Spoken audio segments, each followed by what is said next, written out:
Beside my father's coffin, my brother Michael's grip on my arm was a vice. Don't pretend you're sad, Olivia," he whispered, a cruel private poison. "You're a disgrace. You're only here for his money." And he saw a grieving daughter he could break. He didn't know he was looking at the executor of his downfall. His inheritance was about to go up in flames. I am Olivia Hayes. I am 28 years old, and today I am an island. The funeral parlor was suffocating. The air, thick and still, carried the cloying sweetness of too many white lilies, a scent that clung to the back of my throat like a promise of decay. It mixed with the faint, antique smell of lemon polish and old wood, the signature fragrance of a place that profits from sorrow. Muted light from stained glass windows painted soft, mournful colors on the plush burgundy carpet, soaking up all sound except for the discreet, performative sniffles that echoed from the main gathering. In from my corner, I watched them. Aunts, uncles, cousins, business associates, a sea of black and navy blue, huddled together in clusters of feigned grief. They were a constellation of mourners, and I was a dark, empty space between the stars. Then my hand was buried in the pocket of my black wool coat, my fingers wrapped tightly around a small, smooth river stone. It was cool and solid, its familiar weight a secret anchor in the turbulent, emotional waters. Dad and I had found it on a riverbank in Vermont a lifetime ago. It was a worthless, inanimate object to anyone else, but to me, it was the only thing in this room that felt real. It was the last remaining bridge to a past where his love for me was as simple and certain as the current that had polished this stone. And then the whispers started. They weren't loud, but they were sharp, designed to travel just far enough. I didn't need to see their faces to know who they belonged to. My Aunt Carol, my cousin Mark, their voices were tiny, sharp needles, pricking the fragile numbness I had carefully constructed around myself. "And look at her, not even crying," one voice murmured. "Just stands there." "In ungrateful," another added, the word dripping with sanctimonious pity. "After everything Jonathan did for her, throwing it all away to be an artist in New York. Now she's back. Funny how that works when there's money on the table." Skin on money. The word was a slap. Each syllable was a judgment, a verdict delivered by a jury of people who knew nothing of the late-night phone calls that went unanswered, the birthday cards that were never acknowledged, the chasm that had been methodically dug between my father and me. They saw only the surface, the estranged daughter who had returned for the reading of the will. And they had already found me guilty. I squeezed the stone in my pocket, its hard edges digging into my palm, the physical pain a welcome distraction from the inferno of injustice igniting in my chest. And then the main prosecutor approached, and my brother Michael detached himself from a circle of sympathetic businessmen and strode across the room. He wore his grief like he wore his custom-tailored suit, impeccably and without a single genuine wrinkle. A mask of profound sorrow was expertly arranged on his face, but it couldn't hide the cold, triumphant light in his eyes. It was the same look he got when he closed a hostile takeover. And he stopped in front of me, blocking my view of our father's casket. He leaned in, his cologne overwhelming the scent of the lilies. And beside my father's coffin, his grip on my arm was a vice. "Don't pretend you're sad, Olivia," he whispered, a cruel private poison meant only for me. "You're a disgrace. You're only here for his money." The air left my lungs in a silent rush. The world narrowed to his sneering face, his words echoing in the sudden ringing void. For heartbeat, I felt the primal urge to scream, to claw at that perfect mask of his, to expose the rot underneath for everyone to see. But I didn't. And in that moment of pure, white-hot fury, a strange and powerful calm washed over me. I would not give him the satisfaction of my tears. I would not give him the drama he craved. My silence became my shield, my final act of defiance. I met his gaze, holding it for a long, unwavering second, letting him see the barren landscape of my contempt. And then I broke eye contact, deliberately looking past his shoulder, my focus landing on the polished mahogany of the casket at the front of the room. It was a silent dismissal. You are nothing. He is everything. He let go of my arm with a disgusted scoff and melted back into the crowd, his duty done. The whispers died down, but the chill he left behind remained. I stood there, alone again, the smooth, cold stone in my hand, the only proof of a time before all of this. My eyes remained fixed on the casket, the last earthly home of the man who taught me how to fish, how to laugh, and how to be brave. A fleeting image flashed behind my eyes, sunlight dappling on the water of a lake, the sound of his deep, rumbling laugh as I reeled in a tiny sunfish. And then a question, raw and desperate, formed in the depths of my soul, a silent whisper to the man I could no longer hear. And how, Dad? How did it all come to this? There was a time when we were everything to each other. And the question I'd whispered to my father's coffin hung in the stale, lily-scented air, and the funeral parlor around me dissolved.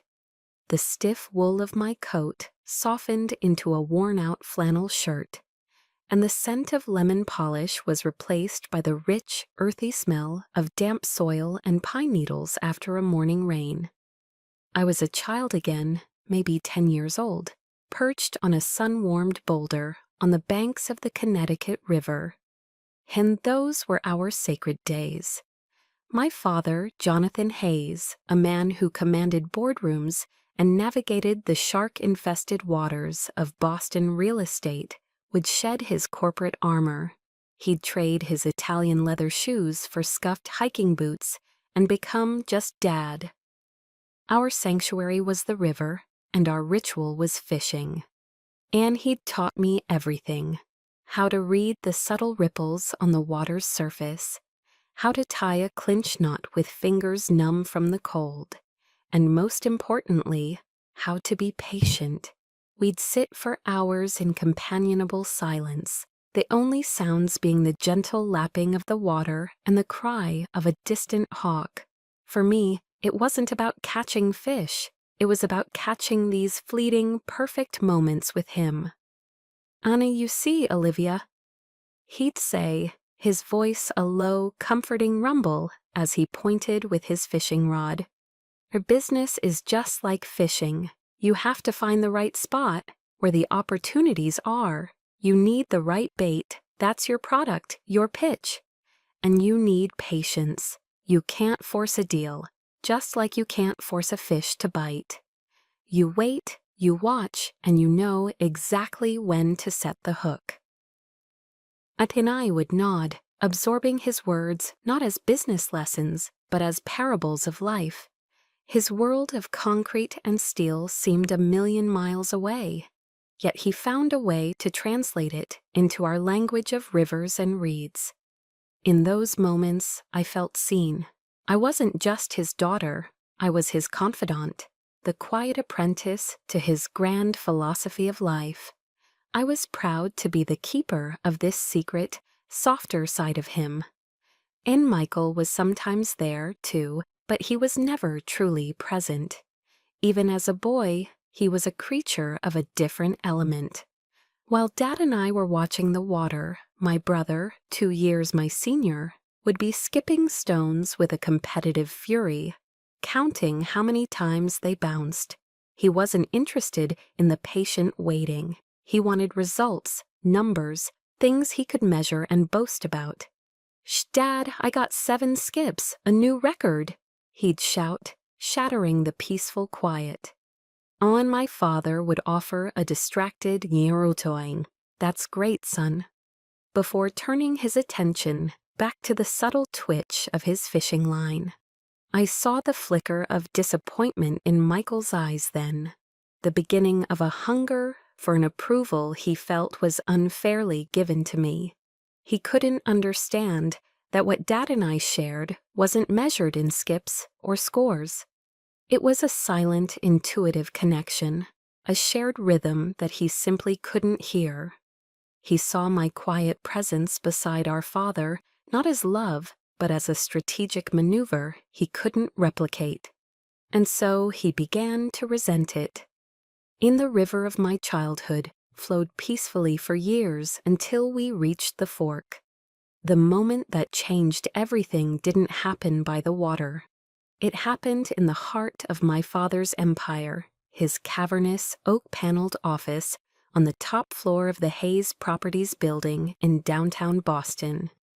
And I was 18, filled with the terrifying, exhilarating certainty of my future. I had spent months compiling a portfolio of my artwork, charcoal sketches, vibrant oil paintings, photographs that captured the soul of the city. My acceptance letter to the Rhode Island School of Design, one of the best art schools in the country, was clutched in my hand like a golden ticket. I remember the smell of his office, old leather, paper, and the faint, clean scent of his aftershave. He was behind his massive desk, a fortress of mahogany, studying blueprints under a pool of light from a green banker's lamp. He looked up when I came in, a rare, tired smile gracing his lips. "Olivia, what's the good word?" My heart hammered against my ribs as I laid the portfolio on his desk. I explained my passion, the life I envisioned for myself, the undeniable pull I felt towards creating. I showed him the acceptance letter, my voice trembling with hope. "This is it, Dad. This is what I want to do. Eternal." The smile on his face didn't just fade. It was extinguished.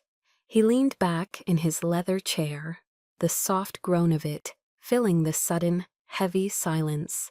He steepled his fingers, his gaze dropping from my hopeful face to the vibrant paintings, but he wasn't seeing them. He was seeing liabilities, uncertain futures, a deviation from the plan he had unknowingly authored for me. "You art school," he said, the words flat and devoid of emotion. "Chrizd, that's an expensive hobby, Olivia." It's not a hobby, Dad," I pleaded, my voice smaller now. It's who I am, Ekin." "Who you are is a haze," he countered, his voice hardening. You have a mind for strategy. I see it when we're on the river. You're smart. You could go to Boston College, get a business degree. You could join me here. Michael is the numbers man, but you have the vision, the instincts." The praise felt like a cage. He was complimenting a version of me that he wanted, not the person standing before him. We argued. It wasn't loud or shouting, which made it all the more devastating. It was a tense, quiet battle of two immovable wills. I spoke of passion and purpose. He spoke of stock portfolios and financial security. He saw my dream as a frivolous, irresponsible risk. I saw his plan as a gilded prison. The final blow came when I refused to back down. He stood up, his shadow looming over the desk. The warmth was gone from his eyes, replaced by a profound, cutting disappointment I had never seen before. It was a look that would haunt my waking and sleeping hours for the next decade. "So I thought you were different, Olivia," he said, his voice quiet, but carrying the weight of a final judgment. "I thought you were a fighter, like me. I see now I was wrong." That sentence broke something inside me. It wasn't just his disapproval. It was the implication that my choice, my very essence, was a form of weakness. He had mistaken my quiet strength for a lack of ambition, my different path for a lesser one. The connection we shared, the one forged in the quiet understanding by the river, had just been severed by the cold logic of the boardroom. And I walked out of his office that day, my portfolio feeling like a lead weight in my arms, and my heart shattered into 1,000 pieces. I was heartbroken, but in the blind optimism of youth, I was also naively certain that time would heal his disappointment. I believed that once he saw me succeed, once he understood, the river would flow as one again. And I didn't know that someone else had been watching from the shadows, listening to the crack of our breaking bond. I didn't know that Michael was waiting, ready to pour salt into that fresh, gaping wound, and to patiently, methodically turn a simple crack into an unbridgeable chasm. And the years following my departure for art school were a slow, grinding erosion of hope. I had left Boston with a broken heart, but also a stubborn belief that my father's love was a bedrock, temporarily hidden by his disappointment. I believed my success would eventually prove my path worthy. I just had to keep reaching out. So my efforts began as a weekly ritual. Every Sunday evening from my tiny Brooklyn apartment that smelled of turpentine, I would call home. In the beginning, my heart pounded with a hopeful rhythm. This time he'll answer, Chin, but he never did. It was always Michael, Chin Hay's residence. He'd answer, his voice smooth and professional, as if I were a client. Inton, hey, Mike, it's me. Is Dad around?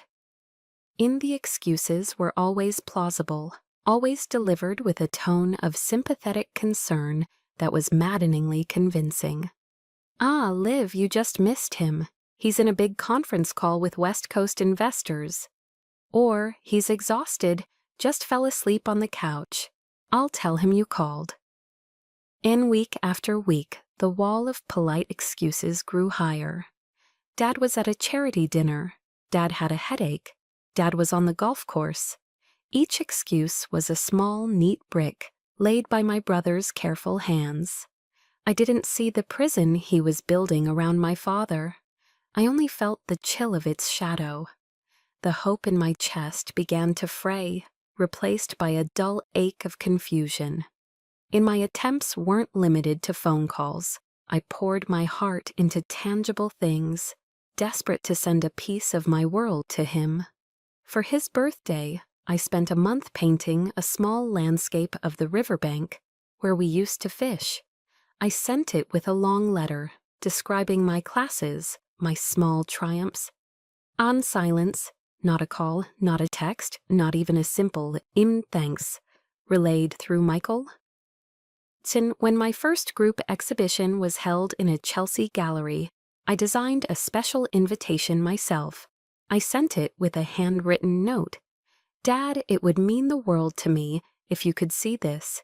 I think you'd be proud. In the night of the opening, I scanned the crowd every time the gallery door opened, my stomach fluttering with foolish hope. He never came.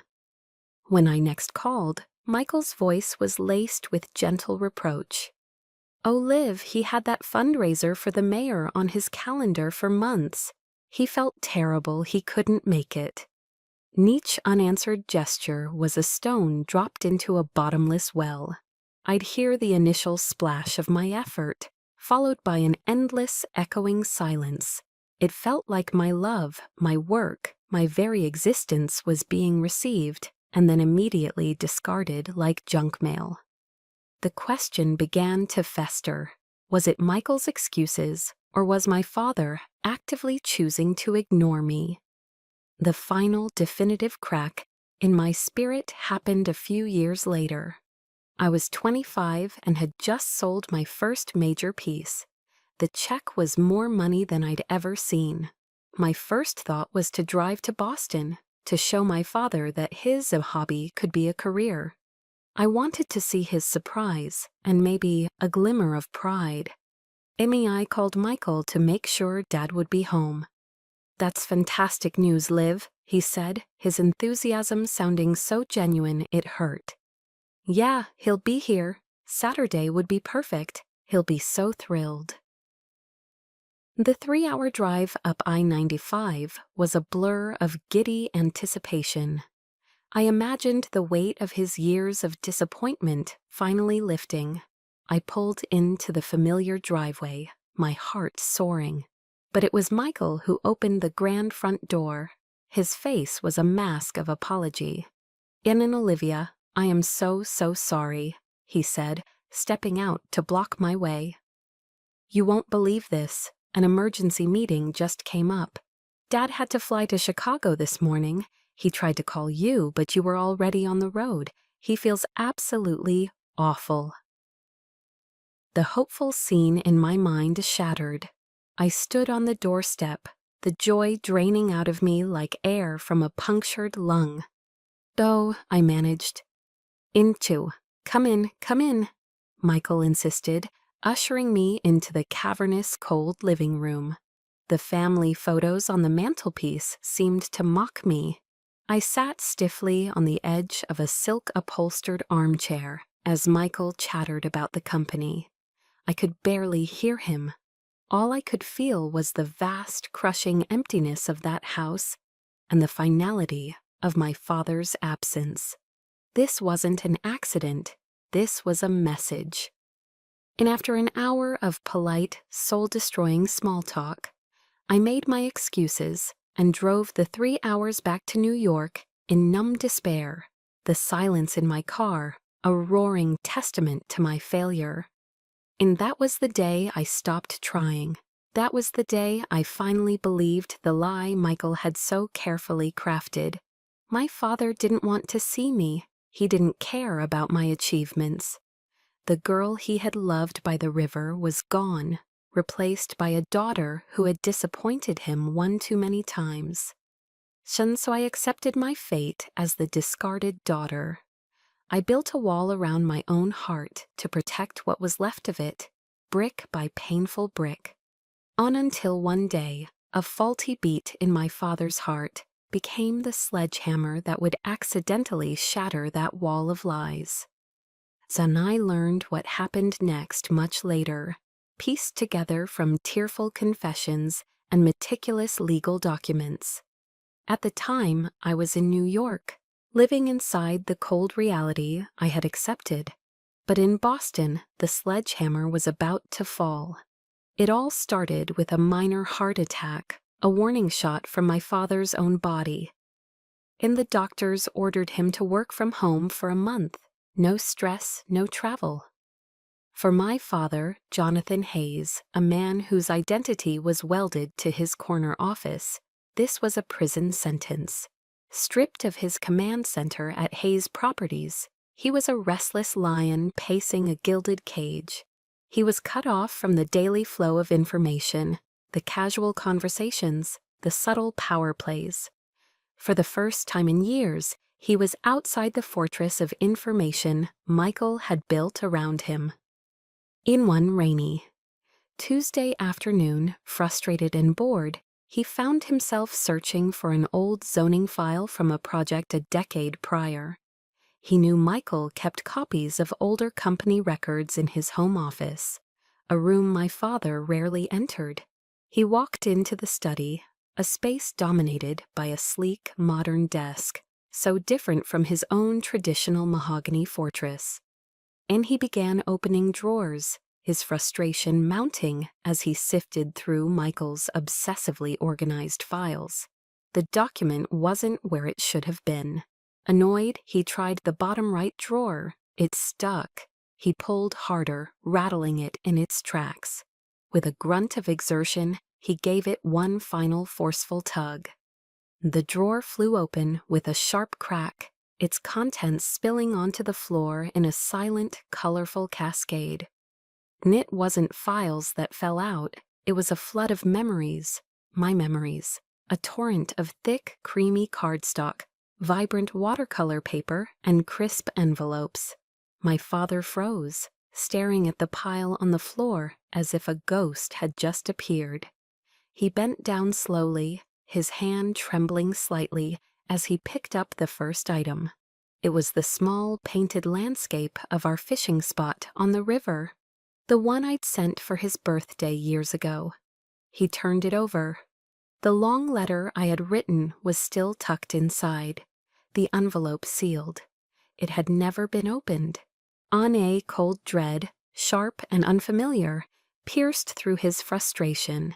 He picked up another. It was the invitation to my first art exhibition, my proud, hopeful handwriting.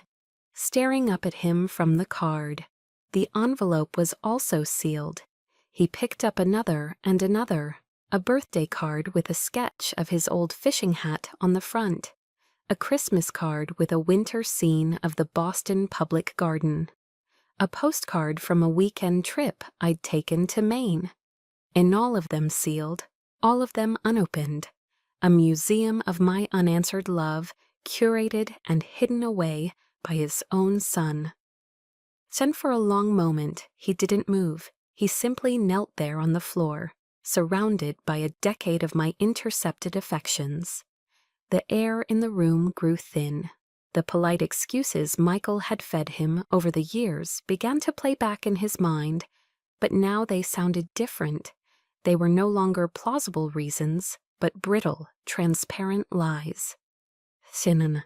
She didn't call this week, Dad? Guess she's busy. Another gallery thing. You know Olivia, always chasing some new project. I think she's still upset about our talk. She just needs space. The image of my hopeful 18-year-old face in his office, the day he had broken my heart, flashed before his eyes. He had believed our rift was born of his own harsh words. He had carried that guilt for years, a heavy private burden. But this was different. This wasn't a rift born of disappointment. This was a systematic, calculated campaign of sabotage. The initial shock gave way to a cold, hard certainty, and with that certainty came an anger so profound, so deep, it was utterly silent. It was not the explosive rage of a wronged man, but the chilling, focused fury of a king who discovers a traitor in his most trusted circle. And he did not storm out of the room. He did not confront his son. The fisherman in him, the patient strategist he had always tried to teach me to be, took over. He carefully gathered every last card, every letter, every unopened piece of my heart, and placed them back in the drawer, closing it softly. He now knew the truth, but he needed to understand the scope of the betrayal. And that evening he sat alone in the dark of his study, the only light coming from the city glowing outside his window. He picked up his private phone and made a single call. "Stemro Jenkins," he said, his voice low and steady, betraying none of the storm raging inside him. "It's Jonathan Hayes. I need to see you tomorrow, and I need you to hire the best private investigator you know. No questions asked. I want him to start immediately. The investigation began, a quiet hunt for the truth, and what it would unearth was not just a family's deception, but a malignancy growing within the company my father had spent his life building. The private investigator my father hired was a man named Peterson, a former detective, discreet and ruthlessly efficient. He moved like a ghost through the records and relationships of Hayes Properties. 2 weeks after he was hired, the first report landed on my father's desk. It was a thick, spiral-bound document, its contents more devastating than my father could have ever imagined. Mr. Jenkins, our family lawyer, was there when he read it, and it was he who later recounted the quiet horror of that afternoon to me. The investigation had uncovered 2 distinct threads of deception, each twisting around the other to form a sickening rope of betrayal. The first thread was personal. It was me. N. Peterson had interviewed my father's longtime executive assistant, a woman named Carol who had recently retired. Under the assurance of confidentiality, she opened up. Her sworn statement was a gut punch. Mr. Michael Hayes instructed me years ago, shortly after Ms. Olivia went to college. The statement read, all calls from her were to be routed directly to his line. Any mail, packages, or correspondence addressed to his father from her were to be placed on his desk, not his father's. He said he was managing the situation to reduce his father's stress. It was all there in black and white. The systematic, cold-blooded severing of our connection. The report even included logs from the office's front desk noting my visits, followed by Michael's notations. Father unavailable. Each entry was a small, sharp nail hammered into the coffin of our relationship. My father read this section first, his face growing pale, his knuckles white as he gripped the arms of his chair. But as Mr. Jenkins told me, that was only the surface wound. The true sickness lay deeper, in the heart of the business itself. The second thread of the investigation was a deep dive into the company's recent projects, the ones Michael had been overseeing with increasing autonomy. What Peterson found was not just mismanagement, it was a pattern of deliberate, calculated fraud. The report detailed the South Boston waterfront condo project, Michael's flagship development. The evidence was damning and irrefutable. There were copies of emails between Michael and a subcontractor explicitly discussing the use of substandard drywall and cheaper, non-approved wiring to cut costs. We can save close to $1 million on this, one of Michael's emails read. The inspectors are on our side. No one will ever know. Then there were inflated invoices from shell companies, channeling money directly into a private account Michael held offshore. There were records of payments, euphemistically labeled as consulting fees, made to 2 key city officials who had conveniently fast-tracked zoning permits and overlooked code violations. In it was a portrait of breathtaking greed. Michael wasn't just isolating me to secure his position as the favored son. He was actively gutting the company from the inside out, risking the safety of future residents and tarnishing the name my father had spent 40 years building into a symbol of quality and integrity. Hayes Properties wasn't just a business to my father, it was his legacy, the tangible proof of his life's work. And his own son, the one he had anointed as his successor, was treating it like a piggy bank to be smashed open. Son Mr. Jenkins described the moment my father finished reading the last page. He didn't yell, he didn't curse, he simply closed the binder with a soft, final thud. He sat there for a long time, staring out the window at the Boston skyline he had helped to shape, but his eyes were seeing something else entirely. They were seeing the full, horrifying scope of his son's character. And the pain of being deceived about me was immense, but this was a different level of agony. This was the soul-crushing realization that the child you raised, the one you trusted with your life's work, was a stranger. Worse than a stranger, a parasite. A man devoid of the 2 things my father valued above all else, loyalty and honor. He saw now that Michael's ambition wasn't to build, but to plunder. His son didn't want to inherit a kingdom. He wanted to strip it for parts and sell it for scrap. And in that moment, the disappointment he had once felt towards me for choosing art over business must have seemed like a laughable, trivial thing. I had chosen a different path, but I had done so with honesty and passion. Michael had stayed, but he had done so with deceit and a heart full of avarice. The son who looked the part was the one who was rotten to the core. And when my father finally turned to face Mr. Jenkins, the grief in his eyes was ancient and profound, but underneath it, a new hard resolve had formed. The time for sorrow was over. It was now time for justice. My father's response wasn't a loud confrontation. It was a silent, calculated plan drawn up during sleepless nights with his lawyer. A last will and testament written in the ink of regret and righteous anger. A plan whose final stage would be set in this very lawyer's office, where I now sat, completely unaware of the storm that was about to break. And the day of the will reading arrived with a cold gray drizzle that felt like it was weeping just for me. You know that feeling, right? When the weather outside seems to perfectly match the storm inside your own heart. That's how it was as I walked into the downtown Boston law offices of Jenkins and Associates. I felt less like a daughter and more like a defendant walking to her sentencing. My only goal was to get through it with what little dignity I had left. Mr. Jenkins's conference room was exactly as intimidating as you'd imagine. The walls were lined with mahogany bookshelves, filled with leather-bound legal books that seemed to suck all the light and sound out of the air.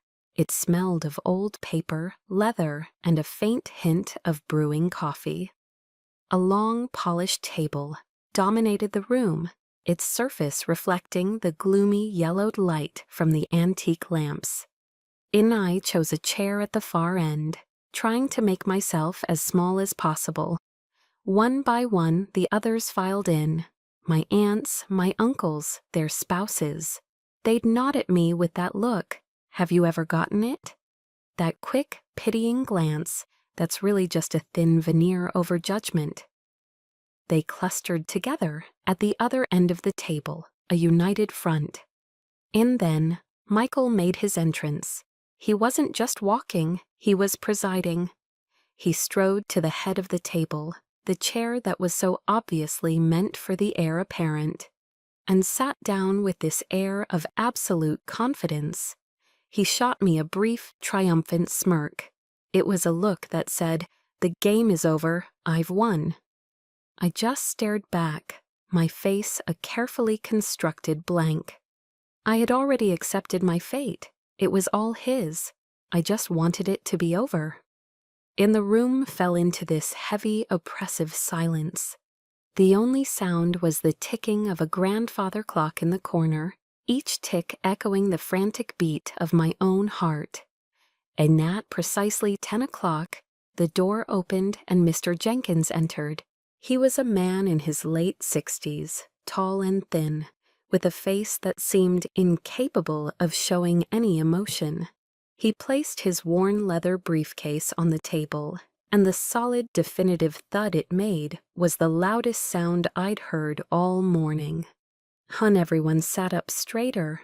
I saw Michael lean forward, a hungry glint in his eyes. But Mr. Jenkins didn't pull out the will. Instead, he took out a small remote control. With a quiet click, a large flat-screen television, which I hadn't even noticed against the dark wall, flickered to life.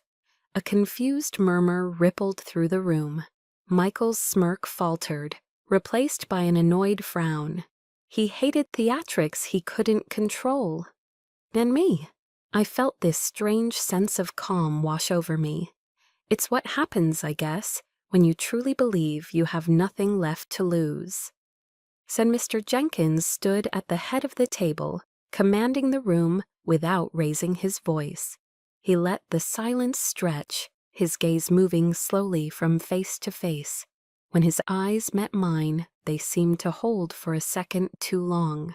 It wasn't pity, it was something else, something I couldn't read, and it sent a tiny, unexpected shiver down my spine. And then he spoke, his voice calm and clear. "Before we begin with the terms of the will," he announced, Mr. Jonathan Hayes had one final request. He wanted to speak to you all himself one last time." A collective gasp sucked the air from the room. Michael looked like he'd been struck. And Mr. Jenkins aimed the remote at the screen and pressed a single button. And play. The screen flickered to life, and the collective breath of the room hitched. And then, there he was, my father. And it wasn't the powerful, commanding image of the man I remembered from his office, nor the carefree man from the riverbank of my childhood.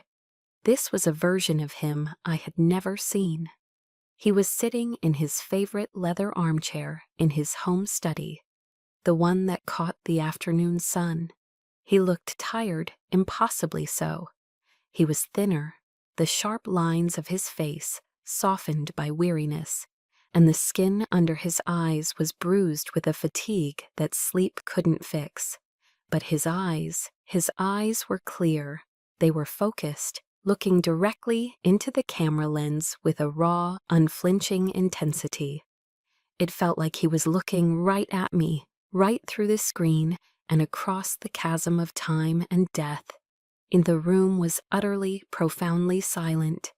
The ticking of the grandfather clock seemed to have stopped. My own breathing felt like a loud intrusion. I could feel the weight of everyone's shocked stares, but I couldn't look away from the screen. And then he spoke, and his voice, though weaker than I remembered, was filled with a clarity that cut through the silence. "Stinny, if you are watching this," he began, his gaze steady, "it means I'm gone. I have a few things to say, and I ask that you give me the courtesy of listening to the end." His eyes scanned the camera as if picturing each person in the room. Then they settled and my heart stopped. He was looking at me. "And Olivia," he said, and my name on his lips was a sound I hadn't realized how desperately I'd missed. It was a key turning in a lock deep inside me.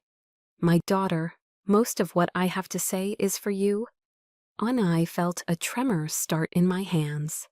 A hand flew to my mouth to stifle a sob that threatened to escape. Around me, the atmosphere shifted from confusion to stunned disbelief. "And as for 10 years," my father continued, his voice thick with a regret so palpable it felt like a physical presence in the room. "I have lived with a heavy heart. I made you believe that I was disappointed in you. I made you believe that your choices, your art, your very spirit were a source of shame for me. I let a rift form between us, and I let it grow into a canyon, and for that I am so, so sorry." And the word sorry hit me with the force of a physical blow. It was the word I had longed to hear for a decade, a word I had given up on ever hearing. I couldn't process it. My mind was reeling, trying to reconcile the man on the screen with the distant, disapproving father I had constructed in my memory. "And I was a fool," he said, his voice cracking for the first time. "A proud, stubborn fool. But I was not just a fool, I was also blind. I allowed myself to be lied to be manipulated." He recounted the story of the stuck drawer, of finding the cascade of my unopened letters and cards. He described the cold, sickening realization of what had been done. "I was shielded from your love, Olivia, deliberately, and I was too busy, too arrogant, to see the walls being built around me." And I could feel the stares of my aunts and uncles now, no longer on me, but shifting, turning towards the head of the table. I risked a glance. Michael was sitting ramrod straight in his chair, his face a mask of pale, rigid fury. The confident smirk was gone, replaced by a tight, bloodless line. His knuckles were white where he gripped the table's edge. He looked like a statue cracking from the inside out. When my father on the screen wasn't finished, he seemed to gather himself, a new strength entering his voice. "No, but my greatest regret," he said, his eyes finding the camera again, finding me, "is not just that I let myself be deceived. It's that I didn't have enough faith in you, Olivia. and in myself. And the screen behind him changed. It cut from his face to a high-resolution image of a painting. My painting! It was a piece from my first gallery show, a sprawling, abstract cityscape of New York at dusk, all deep blues and explosive bursts of electric yellow. I remembered it vividly. It was the first piece I ever sold. "I told you I couldn't make it to your first exhibition," my father's voiceover said, now filled with a quiet pride. That was a lie I was told to believe. The truth is, I was there. The image changed again, showing another of my paintings, then another and another, a highlight reel of my career, of my soul splashed across the screen. "I have followed your career since the day you left for college. I have seen every show. I have read every review. When you sold your first piece, I was the anonymous buyer from a Swiss holding company." M&A collective audible gasp went through the room. My mind went blank. The Swiss buyer, the mysterious collector who had given me my start, whose faith had propelled my career forward. It had been him. All along, it had been him. In the tears I had been holding back, finally broke free. They weren't tears of just sorrow anymore. They were tears of shock, of vindication, of a profound and overwhelming love that had been there all along, hiding in the shadows. It was a decade of pain and misunderstanding, melting away in a hot, cleansing flood. I wept silently, my whole body shaking with the force of the revelation. Then the image on the screen returned to my father's face. He looked exhausted, but a small, sad smile touched his lips. "Son, I never knew how to tell you," he said softly. "I was trapped in my own pride, trapped by the lies I was being fed. You were the brave one, Olivia. You had the courage to follow your own path, to be who you were meant to be. I was the coward." He took a deep, shuddering breath. "I was always, always so proud of you. Please believe that." And he looked down for a moment, and the screen went black. Even the silence that descended upon the room was absolute, deafening. It was thick with shame, shock, and the ghost of my father's voice. The image of his tired, earnest face was burned into my mind. I could feel the shift in the room's gravity. All the power, all the judgment had swung away from Michael. His carefully constructed world had just been obliterated by a 10-minute video. I slowly raised my head, my tears blurring the faces of my family, who now stared at me with a mixture of awe and profound embarrassment. Mr. Jenkins let the silence hang for a full minute, allowing the weight of my father's words to settle on every soul in the room. He moved with that same deliberate calm, picking up a thick, ribbon-bound document from his briefcase. And now," he said, his voice cutting through the stunned silence like a blade, "for the last will and testament of Mr. Jonathan Hayes." The silence left by the black screen was a physical entity. It pressed in on us, thick with the unspoken shame and shock that now hung over the room. My tears had subsided, leaving behind a strange, hollowed-out calm. I felt like I had been turned inside out, my decade of private grief and vindication laid bare for all to see. I kept my eyes down, focusing on the intricate grain of the mahogany table, trying to anchor myself in the here and now. And Mr. Jenkins, a master of timing and atmosphere, allowed the silence to do its work. He let my family squirm in their seats, let them grapple with the truth they had just been forced to witness.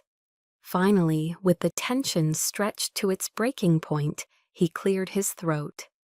"Hun, and now," he said, his voice a calm, steady anchor in the churning sea of emotion, "for the last will and testament of Mr. Jonathan Hayes." He lifted the thick, ribbon-bound document from his briefcase. The rustle of the paper was like a gunshot in the quiet room. And he untied the ribbon with deliberate, practiced hands and began to read in a dry, legal monotone that made the explosive contents all the more shocking. He started with a few minor bequests to distant relatives and my father's favorite charities. I could feel the impatience radiating from Michael's end of the table. This was all just preamble to him, the final moments before his coronation. And then Mr. Jenkins paused, took a sip of water, and looked directly at my brother. To my son, Michael Jonathan Hayes. Michael straightened his tie, a flicker of his old arrogance returning to his face. This was it.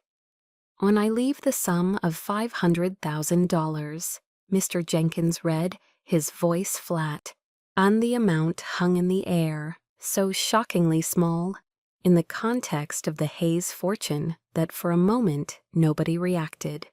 It was a respectable amount of money for anyone, but for the presumed heir of a multi-million-dollar real estate empire, it was a profound public slap in the face. I saw Michael's brow furrow in confusion. He must have misheard. But Mr. Jenkins continued. This sum is to be paid out in annual installments of $50,000 for a period of 10 years. A genanelo gasp came from my Aunt Carol. An annuity, not a lump sum, a controlled, measured allowance. In these payments, Mr. Jenkins read on, his voice unwavering, are contingent upon Michael adhering to a strict and moral turpitude clause. He must not be convicted of any crime, felony, or misdemeanor. Furthermore, the payments are conditional upon his full and complete cooperation with any internal or external audits of Hayes properties conducted within the next 5 years. The executor of my estate holds full discretion to suspend or terminate these payments should these conditions not be met. And the color drained from Michael's face. It went from confusion to disbelief, then to a sickly pale white. This wasn't an inheritance, it was a leash. A golden leash, perhaps, but a leash nonetheless, designed to keep him in line and ensure his silence. It was a severance package, not a succession plan. Every eye in the room was now fixed on him, watching his carefully constructed composure shatter. And Mr. Jenkins, oblivious or perhaps perfectly aware of the drama he was conducting, turned the page. He adjusted his glasses. Saw the rest of my estate, including my personal effects, my primary residence in Boston, Massachusetts, and my entire personal investment portfolio, I leave to... He paused for a fraction of a second. A masterful, cruel bit of theater. And I held my breath. I expected nothing. After the video, the vindication was enough. I didn't need or want anything else. Ianium, my beloved daughter, Olivia Marie Hayes. The words didn't register at first. They floated in the air, nonsensical syllables. My beloved daughter. The phrase itself was a gift more precious than any fortune. Then the rest of it crashed down on me. The house, the portfolio. It was too much. My mind, still reeling from the emotional upheaval of the video, simply couldn't process it. But there was more. The final earth-shattering blow. Furthermore, Mr. Jenkins continued, his voice resonating with the weight of this final provision, I bequeath my 51% controlling interest in Hayes Properties, LLC, to my daughter, Olivia Marie Hayes, to do with as she sees fit. 51%, zone controlling interest. The numbers echoed in the silent room. It wasn't just an inheritance, it was the entire kingdom. The keys to the empire, the power, all of it handed to me, the outcast, the dreamer, the artist. I stared at Mr. Jenkins, my mouth agape, searching his impassive face for any sign that this was a mistake, a cruel joke. But there was none. On from the head of the table came a sound, a strangled guttural noise of pure rage. Michael shot to his feet, his chair scraping violently against the floor. His face was now a terrifying mask of crimson fury. "And no," he roared, his voice cracking. "This is insane. He was not in his right mind. I won't allow it." He pointed a trembling finger at me, his eyes wild with hatred. "She did this. She manipulated him. The senile old fool. I will contest this. I will sue. I will drag this through the courts for years." And the room erupted into panicked whispers. My aunts and uncles looked terrified, caught in the crossfire. Zay and I remained seated, frozen, not by fear, but by a profound, paralyzing shock. The weight of what had just happened was too immense. I felt like a spectator at my own life. Mr. Jenkins, however, remained an island of perfect calm. He looked at my raging brother, not with anger, but with a sort of detached, clinical pity. He let Michael's threats hang in the air for a moment before speaking, his voice dangerously soft. "Are you sure you want to do that, Michael?" He reached into his briefcase and retrieved a second document, the thick, spiral-bound report from the private investigator. He didn't open it. He simply slid it, slowly and deliberately, across the polished table. It stopped directly in front of Michael's empty chair.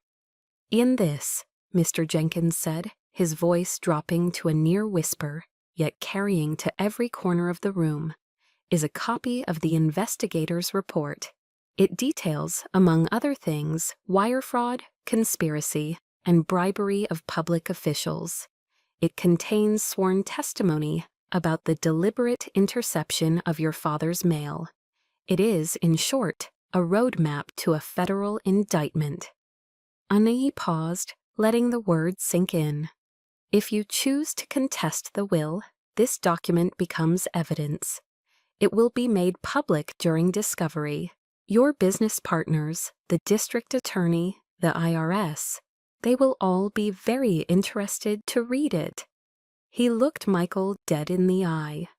"So I ask you again, are you sure?" And checkmate. In the fight drained out of Michael as if a plug had been pulled. The rage in his face was replaced by the chalky white of pure, abject terror. He stared at the report on the table as if it were a venomous snake. His eyes darted around the room, looking for an ally, but all he found were the horrified, accusatory stares of his own family. He was utterly and completely alone, cornered by his own greed. And he opened his mouth to speak, but no words came out. He took a stumbling step back, then another. He looked at me one last time, his eyes filled not with hatred now, but with the dawning horror of his own destruction. Then he turned and fled. He didn't just walk out, he bolted, throwing the conference room door open and running, the door slamming shut behind him with a deafening boom. And the slam echoed in the ensuing silence. The finality of it was absolute. It was the sound of a life imploding. Again, every eye in the room slowly turned to me. The pity and contempt were gone. In their place was a new and unsettling mixture of shock, awe, and raw, undisguised fear. I was no longer the outcast niece, the artistic failure. In the space of 20 minutes, I had become the most powerful person in their world. And in that moment, looking at their stunned faces, I knew my old life was over. And a new one, heavy with a terrifying, crushing responsibility, had just begun. And when the conference room door slammed shut behind Michael, the sound seemed to suck all the remaining air out of the room. A ringing silence filled the void, thick and uncomfortable. For a moment, nobody moved, nobody spoke. Then, as if a spell had been broken, all eyes turned to me. The pity and contempt I was so used to were gone. replaced by a jarring cocktail of shock, fear, and a reluctant, calculating respect. In the days that followed, the aftershocks of that explosion continued to ripple through my life. My phone, once silent, began to ring with calls from the very same relatives who had whispered about me at the funeral. The first was my Aunt Carol. "Sen Olivia, dear," she began, her voice dripping with a sweetness that felt artificial. I had no idea. What Michael did, it was monstrous. We're all just so terribly sorry for how things were." And her apology, like the others that followed, was a clumsy, awkward thing. It was a half-hearted attempt to realign themselves with the new center of power. They were sorry, yes, but perhaps more for their bad bet on Michael than for the pain I had endured. I listened politely to each one. I said, "Thank you for calling, and I appreciate that," but I offered nothing more. I was building a new kind of wall now, not one of fear, but one of boundaries. Forgiveness might come one day, but trust had been shattered, and it would not be rebuilt with a few awkward phone calls. The greater challenge, however, wasn't navigating the shifting allegiances of my family. It was navigating the crushing weight of the legacy that had been dropped onto my shoulders. A week later, I found myself standing in the doorway of my father's, now my office, at Hayes Properties. In it was the same formidable, oak-paneled room where my dreams had once been dismissed, but now it was mine. The massive mahogany desk felt like a stranger's fortress. I ran a hand over its cool, polished surface, feeling like an imposter in a dead man's clothes. The transition from a chaotic, paint-splattered studio in Brooklyn to this silent corporate command center was a culture shock so profound it gave me vertigo. My first day was a trial by fire. As Mr. Jenkins and I walked through the halls, I could feel the stares. The senior executives, men who had known me as a child, now looked at me with thinly veiled skepticism. The whispers followed me down the corridor, a different kind of whisper than at the funeral, but just as sharp. "An artist, what does she know about real estate development? This is a disaster. The company will be bankrupt in a year." And they saw a girl who painted pictures. They didn't see the daughter of the man who had taught her that business was like fishing. They didn't know I had been listening all along.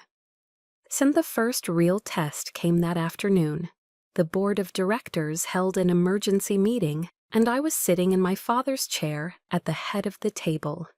The primary topic was the South Boston waterfront project, Michael's tainted masterpiece. One of the senior VPs, a man named Henderson, argued for pushing forward.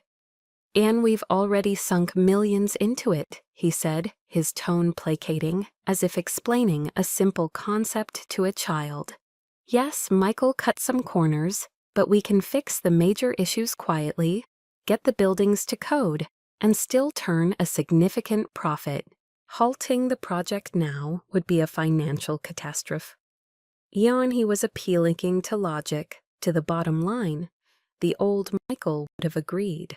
Perhaps even the old Jonathan Hayes, in his prime, might have been tempted, but I wasn't them. I looked at the file in front of me, the one detailing the substandard materials and the falsified safety reports. I thought of the families who would one day live in those apartments, trusting the Hayes name to keep them safe. Ami and I took a deep breath, feeling the weight of every skeptical eye in the room. This was my first decision. It would define my leadership. It would define me. "I can Mr. Henderson," I said, my voice clearer and steadier than I felt. "Profit is important, but the reputation of this company, the integrity of my father's name, is more important." Ona and I looked around the table, meeting each of their gazes. "We are not fixing the issues quietly. We are halting the project, immediately. I want a full independent structural audit of every single building, from the foundation up. We will be transparent with the city. We will replace every substandard component, no matter the cost. We will do it the right way, or we won't do it at all. A stunned silence fell over the boardroom. Henderson looked like I had slapped him. It was a bold, expensive, and, in their eyes, a naive and emotional decision. But it was the right one. It was a message to them and to myself that Hayes Properties was now under new management, guided by a different compass. Ike and I walked out of that meeting feeling the profound and terrifying loneliness of leadership. I had drawn a line in the sand, not just with my family, but with the very culture of the company I now owned. Said the company was slowly finding its new course. The fractured lines of family were awkwardly mending. But amidst the overwhelming clutter of a tangible legacy of balance sheets and blueprints, I found myself searching for something intangible, something I needed far more. I needed a proper goodbye to my father. And the months that followed were a whirlwind of meetings, audits, and difficult decisions. I slowly, painstakingly began the process of cleaning up the mess Michael had made, both financially and culturally. The work was exhausting, the responsibility immense, but with each right decision, I felt a little more like I belonged in that formidable office. The company was healing, but I wasn't. And despite the vindication, despite the power, there was a quiet ache in my heart, a sense of unfinished business. The video message had been a gift, but it was a public declaration. I still longed for a private word, a final personal connection to the father I had lost twice, once to misunderstanding and then forever to death. In one Saturday afternoon, I decided to clean out his home study myself. It was a task I had been putting off, but I knew I had to be the one to do it. As I sorted through old papers and books, the late afternoon sun streamed through the window, illuminating the swirling dust motes in the quiet air. Behind a row of thick legal books on the bottom shelf, my fingers brushed against something that wasn't supposed to be there. I pulled it out.